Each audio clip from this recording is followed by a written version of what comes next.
కొత్త నిబంధనలో అపోస్తుల కార్యములు 17వ అధ్యాయము 6వ వచనము చదువుతున్నాను.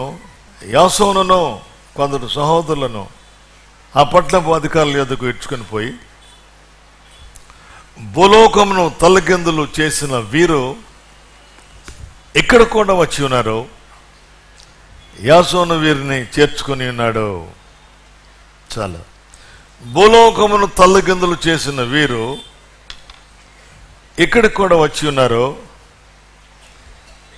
యాసోను వారిని చేర్చుకొని ఉన్నాడు.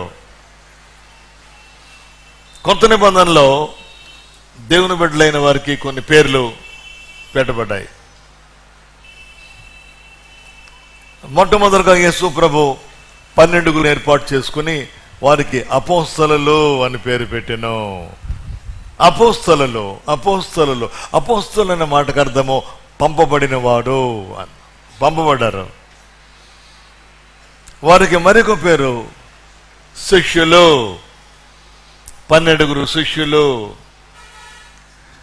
ఆయన్ను వెంబడిస్తున్న మనం అందరం కూడా ఆయన శిష్యులమే. కాబట్టి శిష్యులు, గురువు, శిష్యులు. ఆయనే మన గురువు, ఆయనే మన సమస్తము. శిష్యులు. మరొక పేరు సహోదరులు, సహోదరులు, బ్రదర్స్, సిస్టర్స్. సహోదరులు, సహోదరులు పేర్లు పెట్టబడ్డాయి. పౌలు భక్తుడు సంఘానికి రాస్తూ ఎఫెసులో ఉన్న పరిశుద్ధులకు శుభమని చెప్పి వ్రాయినది. కాబట్టి మరొక పేరు పరిశుద్ధులు. పరిశుద్ధులు. కాబట్టి ఉదయకాలమున ఇన్ని పేర్లతో దేవుడు మనల్ని పిలిచాడు. దానికి ఇంకో పేరు ఉదయం కలుపుకుందాం. ఏమిటి పేరు? భూలోకమును తలకిందులు చేయి వీరు. మీకు పేరేంటి? ఉదయకాలమున దేవుడు మీకు పేరు పెడుతున్నారు. మరి మీరేం పెట్టుకుంటారు అడుగుతా తర్వాత. భూలోకమును తలకిందులు చేశారంతే. They that turn the world upside down. భూలోకమును తలకిందులు చేసిన వీరు అని పౌలు శీలలు అక్కడ దేవుని వాక్యాన్ని బోధిస్తున్నప్పుడు, అక్కడ జరుగుతున్న గొప్ప కార్యాలు చూసినప్పుడు ఈ పేరు వారికి పెట్టారు. కాబట్టి ప్రభునందు ప్రియులారా, చాలామంది ఒక ఆట ఉందనుకోండి, స్పెక్టేటర్ అంటారు. అని కూర్చొని చూస్తూ ఉంటారు. అబ్బా భలే భలే 4 కొట్టాడు, భలే 6 కొట్టాడు, భలే అని కూర్చొని చూసి ఆనందించేవారుగా ఉంటారు. మీరు అలాగ ఉండద్దు. Participator, spectator. స్పెక్టేటర్స్గా ఉండద్దు, పార్టిసిపేటర్గా ఉండండి. అందులో పాల్పొంది ఆడేవారుగా ఉండండి. మీరే ఆ 6 కొడతారు, మీరే ఆ 4 కొడతారు, మీరే ఆ గోల్ కొడతారు. ఎవరో వాటిని కొడుతూ ఉంటే చూచి ఆనందించేవారుగా కాదు, మీరే పార్టిసిపేటర్, నాట్ స్పెక్టేటర్. అలాగా మనం ఉండాలని ప్రభు కోరుతున్నాడు. విక్టర్ అనే మాట ఉంది, విక్టర్. విక్టిమ్ అనే మాట ఉంది. ఓడిపోయిన వారు విక్టిమ్, విక్టర్ జయించిన వారు. జయించిన వారిలో మనము ఉండాలని ప్రభు కోరుతున్నాడు. విక్టిమ్ కాదు, you are a victor, you are not a victim. ఆ రీతిగా మనందరి జీవితాలు ఉండాలని ప్రభు కోరుతున్నాడు. జయ జీవితము, జయము, జయము, జయము. ఏ చోటుకు వెళ్తే ఆ చోట. పౌలు భక్తుని దినాలలో ఆయనతో పాటు సిల్వనస్, శీల అనే పేరు వాడారు. వీరిద్దరు భార్య భర్తలు కాదు. ఓ పాస్టర్ గారు మోసం చేశారంట. పౌలు ఆయన భార్య శీల జైల్లో ఉన్నప్పుడు తిమోతి పుట్టాడు అని చెప్పారంట. చూసారు ఎంత ఘోరమో. బైబిల్ ఇలాగ బోధ చేసే పాస్టర్లు ఉంటే ఇంకా సంఘం ఎలాగ అభివృద్ధి చెందుద్ది. కొంతమందికి చాలా అతిశయం. మేము ఎక్కడ బైబిల్ ట్రైనింగ్ పొందాం, మాకెవరు చెప్పక్కర్లేదు, డైరెక్ట్గా దేవుడే మాకు చెప్తాడు అని అనుకుంటే సాతాను చెప్తాడు మీకు. కాబట్టి జాగ్రత్త, అలాగ మోసపోవద్దు. మీకంటే ఆత్మజీవితంలో ముందున్న వారి దగ్గర నుంచి మీరు ఎన్నో నేర్చుకోవాలి. దేవుడే మీకు డైరెక్ట్గా అన్నీ చెప్పడం, కొన్నే చెప్తాడు. మిగిలిన కొన్ని విషయాలు మీరు మా దగ్గర నేర్చుకోవాలి, మీకంటే సీనియర్స్గా ఉన్న వారి దగ్గర నేర్చుకోవాలి. కాబట్టి పౌలు శీల వాక్యం చెబుతున్నప్పుడు గొప్ప కార్యాలు జరిగినాయి. వాటిల్లో ఒకటి అపోస్తలుల కార్యం 16వ అధ్యాయము. పౌలును శీలను జైల్లో పెట్టారు. జైల్లో పెడితే అక్కడ వారు పాటలు పాడుతున్నారు. చాలా దెబ్బలు కొట్టి జైల్లో పెట్టారు, మామూలుగా కాదు, చాలా దెబ్బలు కొట్టి జైలు, రక్తం కారణందుకు దెబ్బలు కొట్టారు, జైల్లో పెట్టారు. యేసు ప్రభువు గురించి ప్రకటించినందుకు, యేసు ప్రభువు గురించి బోధించినందుకు, కరపత్రాలు పంచిపెట్టినందుకు జైలుకి వెళ్ళిన వారు ఉన్నారు. వారిని బట్టి చప్పట్లు కొడదాం. దేవునికి స్తోత్రం, హల్లెలూయా.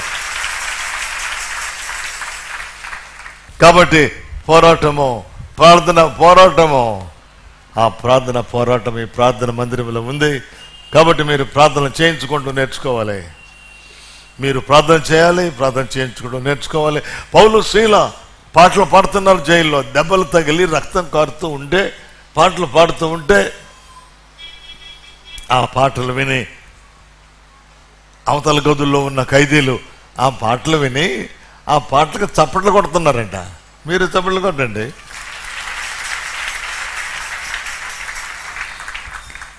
ఇవేం పాటలు రా బాబు, మా నిద్రలు జడ కొడుతున్నారు, వీళ్ళు ఎవరో వచ్చి పిచ్చి పాటలు పాడుతున్నారు అనుకుంటున్నారా మీరు?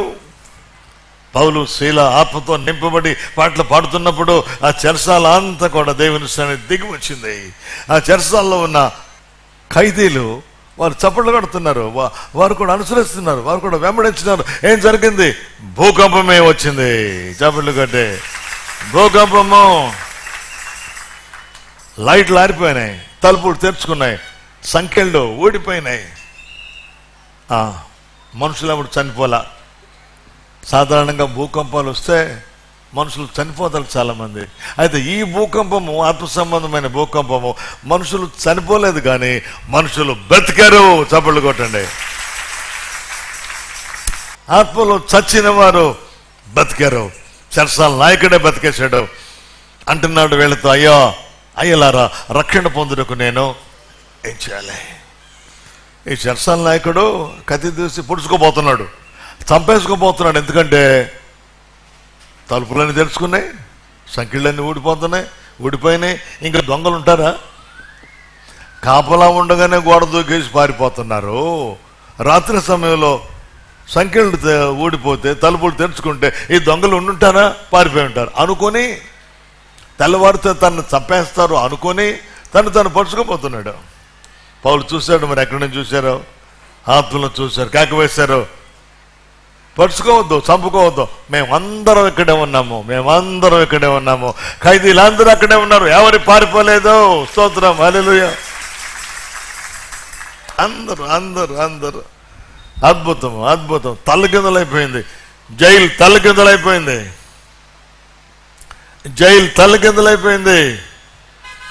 ఆ రీతిగా మనం ఎక్కడుంటే అక్కడ తల్లకిందులైపోవాలి. భూలోకమును తల్లకిందులు చేసిన వీరు ఇక్కడ కూడా వచ్చారు అని అప్పుడు చెప్పుకున్నారు. మరి ఇప్పుడు ఏం చెప్పుకోవాలి మనము? భూలోకమును తల్లకిందులు చేసిన మీరు ఈ హౌస్ ఆఫ్ ప్రేయర్కి కూడా వచ్చారు. భూలోకమును తల్లకిందులు చేసిన వీరు ఈ హౌస్ ఆఫ్ ప్రేయర్లో కూడా ఉన్నారు అని చెప్పుకోవాలా? మిమ్మల్ని గురించి చెప్పుకుందాం, చప్పట్లు కొడదాం, చెప్పుకుంటాం. మమ్మల్ని గురించి అలా చెప్పుకోవాలి అనే ఆలోచనతో మనం ప్రభు వైపు చూద్దాము. ప్రభునందు ప్రియులారా, ఈ అపోస్తలుల కార్య గ్రంథాల్లోనే ఇది కొంచెం తీయండి. 19వ అధ్యాయంలో 18వ వచనం నుండి కొన్ని వచనాల కిందకు చూస్తే, దేవుని వాక్యమును వినటువంటి ఆ మంత్రగాళ్ళు వారు మారుమనసు పొందేశారంట. విశ్వసించిన వారు అనేకులు వచ్చి తాము చేసిన వాటిని తెలియజేసి ఒప్పుకొని, మరియు మాంత్రిక విద్య అభ్యసించిన వారు అనేకులు తమ పుస్తకములు తెచ్చి అందరి ఎదురు వాటిని కాల్చివేసిరి. వారు లెక్క చూడగా వాటి 50,000 వెండి రూపాయల. ఇంత ప్రభావముతో ప్రభు వాక్యము ప్రబలమై వ్యాపించాను.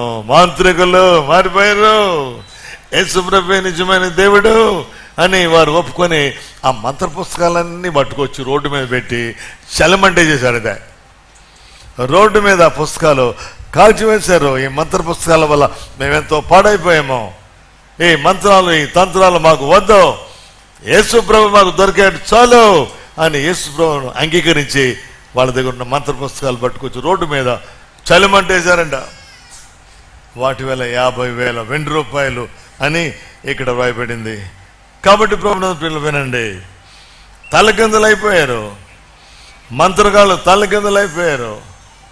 మంత్రగాలంటే భయపడద్దు,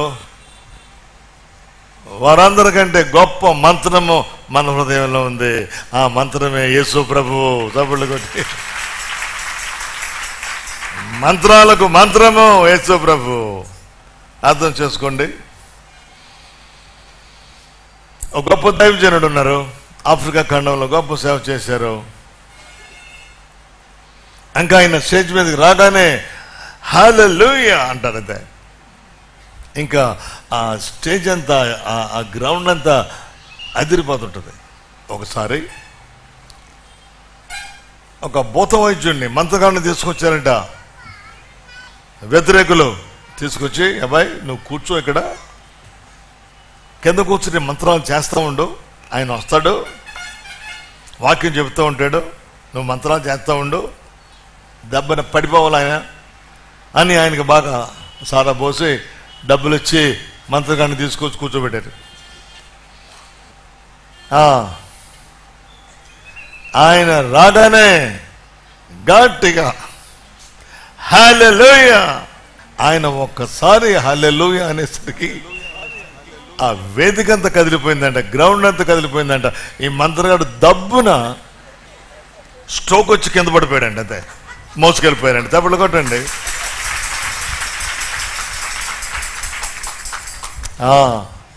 ఇది దేవుని శక్తి. భూలోకం తలకిందలైపోయింది. ఇదే అధ్యాయం చూడండి, 19వ అధ్యాయంలో ఎఫెసీయుల అర్తెమీదేవి మహాదేవి అని కేకలు వేసింది. పౌలు భక్తురాలు వాక్యం చెప్పినప్పుడు అనేక మంది విగ్రహాలు విడిచిపెట్టి ప్రభుతో తిరిగారు.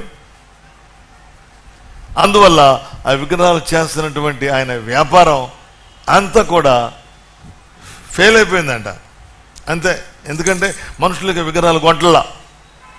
ఇది వరకు అందరూ విగ్రహాలు కొనేవారు. 27వ వచనం, మరియు ఈ మన వృత్తి యందు లక్ష్యం తప్పాడు గాక మహాదేవి అర్తెమీదేవికి గుడి కూడా తృణీకరించబడింది. విగ్రహాలు కొంటారులా, గుడిలోకి ఎవరు వెళ్తారులేగా, యేసు ప్రభునే నమ్ముకున్నారు. ఇదంతా చూసిన వారు వీరికి పేరు పెట్టారు, భూలోకమును తల్లకిందులు చేసిన వీరు అని పేరు పెట్టారు. భూలోకమును తలకిందులు చేసిన వీరు ఇక్కడ కూడా వచ్చి ఉన్నారు అని పేరు పెట్టారు. ప్రభుత్వ పిల్లలు వినండి, ఈ ఉదయకాలమున మరి దేవుడు మీకు ఈ పేరు పెడుతున్నాడు, మీరు మీకు ఏం పేరు పెట్టుకుంటారు? మీరే తలకిందులు అయిపోయారా? ఉద్యోగం రాకముందు నేను ఎంత ప్రార్థన చేసేవాడినో, ఉద్యోగం వచ్చింది అంత టైమే ఉంటలా, ప్రార్థనకు టైం ఉంటుందా, బైబిల్ చదవడం టైం ఉంటుందా, అసలు ఆదివారం చర్చికి రావడానికి టైం ఉంటుందా?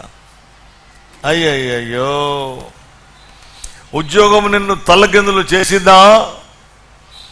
సోదరేశ్వర జాగ్రత్త. వ్యాపారం నిన్ను తలకిందులు చేసిందా? ఎంత భక్తిగా ఉండేవాడు మా ఆయన, ఈ వ్యాపారంలో పడ్డాడు. అంతే, డబ్బు కోసం అన్ని అమ్మేసుకుంటామే, మనస్సాక్షిని అమ్మేసుకుంటామే, డబ్బు కోసం అమ్మేసుకుంటామే. ఒక చోట నేను చూశాను, చర్చ్ పెద్ద కాంపౌండ్, అక్కడేదో వంటలు వండుతున్నారు. నేనేమో పెళ్లి చేయడానికని వెళ్ళా. షుగర్ పేషెంట్ మళ్ళీ భోజనం చేసే ముందు మధ్యలో ఏదైనా తినాలి, లేకపోతే షుగర్ డౌన్ అయిపోద్ది. ఈ పెళ్లి వాళ్ళు చేసి ఉంటారు, ఏదో ఉప్మా చేస్తారు సాధారణంగా. ఉప్మా అంటే నాకు ఇష్టమే, పదండి తిందామని వెతుకుతూ ఉంటే ఒక చోట వాళ్ళు వండుతున్నారు. ఏంటి వండుతున్నారంటే అది ఇంకొక బ్యాచ్. ఏం బ్యాచ్ అంటే సినిమా బ్యాచ్. సినిమా షూటింగ్ దిగడానికి వచ్చారు. పెళ్లి వాళ్ళు వంటలు ఉంటారు, ఉప్మా చేశారు, ఉప్మా తర్వాత తిన్నాను, అది వేరే సంగతి. ఇదేంటంటే డబ్బుకి అమ్ముకున్నారు. మిషన్ కాంపౌండ్, చర్చ్ కాంపౌండ్ని డబ్బుకి అమ్ముకున్నారు. సినిమాలు వచ్చి షూటింగ్ చేస్తున్నారు. ఎంత సిగ్గుకరమైన సంగతి. మీరు నేను తల వంచుకొని కన్నీళ్లు పెట్టుకోవాలంతే. మన మిషనరీలు మన దేశం వచ్చి ఈ పెద్ద పెద్ద స్థలాలు కొని మందిరాలు కట్టి మన చేతులకి ఇస్తే వాటిని అమ్మేసుకొని ఇదేనన్నా సినిమా షూటింగ్ కోసం వాటిని డబ్బుల కోసం అమ్ముకోవడం ఎంత సిగ్గుకరమైన విషయమో. విజయవాడలో ఒక చోట షాపులు కట్టించి మిషన్ కాంపౌండ్లో వాటిని బ్రాండ్ షాపులకి అద్దెకిచ్చిన సంగతి మీకు తెలుసు. సోదరుడా, నీవొక విప్లవకారుడుగా లేవాలి. ఊరుకోవద్దు, ఒక విప్లవాన్ని తేవాలి. నీ సొంత జీవితంలో విప్లవం తేవాలి, నీ కుటుంబంలో విప్లవం తేవాలి, మన సంఘంలో విప్లవం తేవాలి, సమాజంలో విప్లవం తేవాలి, మన దేశంలోనే మనం విప్లవం తేవాలి. చప్పట్లు కొట్టి దేని వైపు పడదాం. నీవు మామూలు వ్యక్తిగా ఉండడానికి వెళ్ళేదో ఒక విప్లవాన్ని తేవాలి. అయితే ముందు నీ జీవితాన్ని సరి చేసుకొని దిద్దుకొని అన్ని విషయాల్లో దేవుని దృష్టికి యోగ్యంగా అంగీకారంగా నీవు ఉండాలి. నీ కుటుంబంలో విప్లవము. సినిమా పిచ్చి నాకు. అప్పుడప్పుడు చూద్దాంలే అనుకునేవాడిని. మారుమనసు పొందగానే నాలో అసహ్యత చీచి ఈ అపవిత్రమైన స్థలంలోకి నేను ఎన్నడూ కాలు పెట్టకూడదు అనుకున్నాను. సరిగ్గా 10 ఆజ్ఞలు ఆ రోజుల్లో వచ్చినాయి. సినిమా వచ్చింది, అందరూ చూస్తున్నాక తప్పు కాదుగా. నేను చూడలా, సినిమా హాల్లోకి వెళ్ళాలి కాబట్టి. మా ఇంట్లో వాళ్ళందరూ ఒకటే నన్ను తిట్టడం, ఇదేం భక్తి? సోదరుడా, ఉంటే సరైన భక్తి కలుగుండు, లేకపోతే నీ మీ మీ మీ భక్తి తీసేసి ఇక్కడ చక్కటి ఏరు ఒకటి ఉంది, అందులో భార్య వెళ్ళిపోండి అంతే. ఈ పై భక్తి వద్దు, ఈ వేషధారణ భక్తి వద్దు, ఈ శక్తి లేని భక్తి వద్దు. వారు పైకి భక్తి గలవారుగా ఉంటారు, కానీ శక్తి లేదు. శక్తి లేని భక్తి వద్దు. ఈ భక్తి శక్తి లేని భక్తి, పాపమును జయించలేని భక్తి, శోధను జయించలేని భక్తి, ఎటు పడితే అటు కొట్టుకొని పోయే భక్తి. కాబట్టి సోదరుడా, నిన్ను గురించి నేమని చెప్పుకుంటావు? పెళ్ళి అవ్వకముందు నేను చాలా బాగున్నానండి, పెళ్ళి అయిందండి బాబు, ఇంకంతే. ప్రార్థన లేదు, వాక్యం లేదు, దేవుని మందిరం లేదు, సేవ అసలే లేదు. అయ్యయ్యో, ఇదెంత విచారమో. సోదరుడా, నీ పెళ్లి నిన్ను ఏం చేసింది? దేవునికి దూరం చేసిందా? నీ వ్యాపారం నేను ఏం చేసింది? దేవునికి దూరం చేసిందా? నీ ఉద్యోగం నేను ఏం చేసింది? దేవునికి దూరం చేసిందా? నీవే తల కింద అయిపోయావా? 2 మాటలు ఉన్నాయి, గాడ్స్ విల్, దేవుని చిత్తం విషయంలో ఈ 2 మాటలు పట్టుకోండి. God's will. వీళ్ళు చాలా మంది దేవుని చిత్తం కోసం అడుగుతూ ఉంటారు. మ్యారేజ్ విషయంలో, ఇల్లు కొనే విషయంలో, తీర్మానాలు చేసే విషయంలో. God's will, perfect will and permissive will. దేవుని యొక్క పరిపూర్ణ చిత్తము అనేది ఉంది, దేవుని యొక్క సెలవు చిత్తము అనేది ఉంది. పరిపూర్ణ చిత్తము బిలాముతో చెప్పారు, నో వెళ్ళొద్దు. వారు దీవించబడిన వారు వారిని శపించలేవు, నీ చేత కాదు. మీలో కొంతమంది ఊరికి భయపడిపోతుంటారు. ఆ ఫంక్షన్కి వెళ్ళొచ్చానండి, పెళ్ళికి వెళ్ళొచ్చానండి. పెళ్ళికి వెళ్ళండి, భోజనాలు చేసి రండి, కానీ ఆ పూజలు చేసి దగ్గరికి వెళ్ళొద్దు. భోజనం చేసి వారికి ఒక కొత్త నిబంధన బైబిల్లో భక్తుల చరిత్ర ఇచ్చిరండి. భోజనానికి వెళ్ళొచ్చానండి, అప్పటి నుండి కన్ను అదురుతుందండి, ఇలాగ అదురుతుందా? అది కన్ను అదురుతానే ఉంటుంది, మీరేం భయపడక్కర్లా. ఎవరో ఏదో చేశారండి నాకు, నా మీద. ప్రభుని ప్రియులు వినండి, యేసు ప్రభు నీలో ఉన్నాడు అంటే మారుమనసు పొందిన వారిలో నీ మీద చేసే ఏ శాపం కూడా నీ మీద పని చేయదు. దేవుని స్తోత్రం, హల్లెలూయా. వాగ్దానం జ్ఞాపకం చేసుకునే శాఖందం 54:17. నీకు విరోధముగా రూపించబడిన ఏ ఆయుధమో వర్ధలదో, నీవు నేరస్థాపన చేస్తావు, నీ మీద పనిచేయదు. ఆ మంత్రం నీ మీద పనిచేయదు. ఎందుకని పనిచేయదు? నీలో యేసు ప్రభు ఉన్నారు కాబట్టి అది పనిచేయదు. జాగ్రత్త, భయపడద్దు. ఈ బిలాము డబ్బు నాశించి వెళ్ళిపోయి ఆ రాజు ఈయనని వేరు వేరు పర్వతాల మీద తీసుకెళ్ళి చూపెట్టి వీళ్ళనయ్యా శపించంటే నోరు తెరిస్తే శాపం రాలేదు కానీ దీవెనే వచ్చింది. రాజుగా కోపం చేసి గట్టి కొడచాడు, నీకు ఇంత డబ్బులు వచ్చి నిన్ను రప్పిస్తే వీళ్ళని శపించమని నేను అడిగితే వీళ్ళని దీవించేశావు అంటే మళ్ళా అన్నాడు, దీవించుమని సెలవాయను ఎలాగ శపించగలను అని పాట పాడుతున్నాడు. చప్పట్లు కొట్టండి. దీవించుమని సెలవాయను ఎలాగ శపించగలను. రాజు కోపం వచ్చి తన్వేశాడు. ఇతడు అకాలంగా చనిపోయాడు. ఇతన్ని చంపేశారు కొంతమంది. కాబట్టి జాగ్రత్త, దేవుని చిత్తంలో ఉందాం. మరి దేవుడు వెళ్ళమన్నాడు కదండి అంటారు మీరు, అదే సెలవు చిత్తము, పర్మిసివ్ విల్. నువ్వు వెళ్తానన్నావు కాబట్టి వెళ్ళు అంటున్నాడు దేవుడు. అది దేవుని యొక్క పరిపూర్ణ చిత్తము కాదు. కాబట్టి నేర్చుకోండి ఈ విషయాలు. ప్రభులో మనం బలంగా ముందుకు సాగుదాము. బిలాము వల్లే మనము ఉండొద్దు. తలకిందులైపోయాడు. అలాగే లోతు భార్య తలకిందులైపోయారు. వెనక్కి తిరిగి చూసి ఉప్పు స్తంభం అయిపోయింది ఆమె. వెనక్కి తిరిగి చూడొద్దు అని దేవదూతలు చెప్తూనే ఉన్నారు. ఉప్పు స్తంభం అయిపోయింది.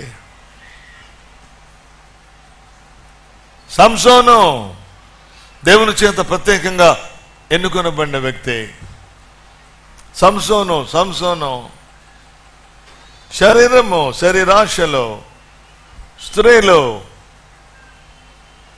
దేవుని నామాన్ని మైపరచవలసిన వాడు దేవుని నామాన్ని అవమానం తెచ్చాడు. ఎవరి చేతుల్లో నుండి అయితే దేవుని ప్రజలను విడుదల చేయాలో వాళ్ళ చేతుల్లోనే చనిపోయాడు. అకాల మరణం పొందాడు. అవమానకరణ మరణం పొందారు. కాబట్టి జాగ్రత్త సోదరుడు. ఇవ్వదే కాలమున నీవు పౌరుషం తెచ్చుకోవాలి, రోషం తెచ్చుకోవాలి. నువ్వు చచ్చిన చేపగా ఉండద్దు, బ్రతికిన చేపగా ఉండవు. చచ్చిన చేపలు కొట్టుకుపోతాయి నీళ్లలో, బ్రతికిన చేపలు ఈదుతాయి. నువ్వు ఈదాలే. మీ ఇంటిలోనూ, మీ ఉద్యోగంలోనూ, వ్యాపారంలో, సమాజంలో, ఈ దేశంలో నువ్వు ఈదాలి. దేవుడు నీ పక్షంగా ఉన్నాడు. దేవుడు మన పక్షంగా ఉండగా మనకు విరోధి ఎవడు రాయబడింది. చప్పట్లు కొట్టి ప్రభు నీకు సహాయం చేస్తారు. పౌలు భక్తులు వాగ్దానం చెప్తున్నారు, నన్ను బలపరచువాని అందే నేను సమస్తము చేయగలను. I can do all things through Christ that strengthens me. నేను సమస్తము చేయగలను. కాబట్టి భయపడద్దు, ఆధారపడద్దు. భూలోకమును తలకిందులు చేసేసారు వారు. ఇది నాన్న నువ్వేం చేస్తున్నావు? నువ్వే తలకిందులైపోయావా? ప్రభు ఇది నాన్న ఏదో మాట్లాడుతున్నాడు. నువ్వు లేవాలి, నిన్ను బలపరుస్తున్నాను, నేను క్షమిస్తున్నాను, నా రక్తం నేను కడుగుతున్నాను. నువ్వు లేచి నా కొరకు బలమైన సాధనంగా నువ్వు జీవించాలని ప్రభు కోరుతున్నాడు. కాబట్టి భూలోకంలో తలకిందులు చేశారంటే వాళ్ళు, మనం కూడా చేద్దాం. ఇదిగో ప్రభు నీతో మాట్లాడుతున్నాడు. ఆ దినములలో అపోస్తల కార్యాల్లో వారు భూలోకాన్ని తలకిందులు చేశారు. నువ్వేం చేస్తున్నావో అడుగుతున్నాడు ప్రభు. నువ్వేం చేస్తున్నావో? నేను ఇంత దీవించాను, ఎన్ని తలాంతులు ఇచ్చాను, ఎన్ని అవకాశాలు ఇచ్చాను, ఎంతగా నేను వర్ధలు చేశాను. నువ్వేం చేస్తున్నావో? ఉద్యోగమే నిన్ను తలకిందులు చేసిందా? మ్యారేజే నిన్ను తలకిందులు చేసిందా? నీ కుటుంబమే నిన్ను తలకిందులు చేసిందా? అన్యులైన నీ బంధువులు నిన్ను తలకిందులు చేశారా? ఓ దేవా, నీకే వందనాలు చెల్లిస్తున్నాం. బిడ్డలు కొంతమంది తీర్మానాలు చేసుకుంటున్నారు. ధైర్యపరచండి, బలపరచండి. మళ్ళా వారి జీవితాలు మధురములుగా చేయండి. నన్ను బలపరచువని నేను సమస్తం చేయగలను చెప్పినట్టుగా నీ ఆత్మ బలముతో వీని నింపండి, నడిపించండి, సహాయం చేయండి. యేసు నామమున అడిగి పొందుకొనుచున్నాం తండ్రి. ఆమేన్, ఆమేన్.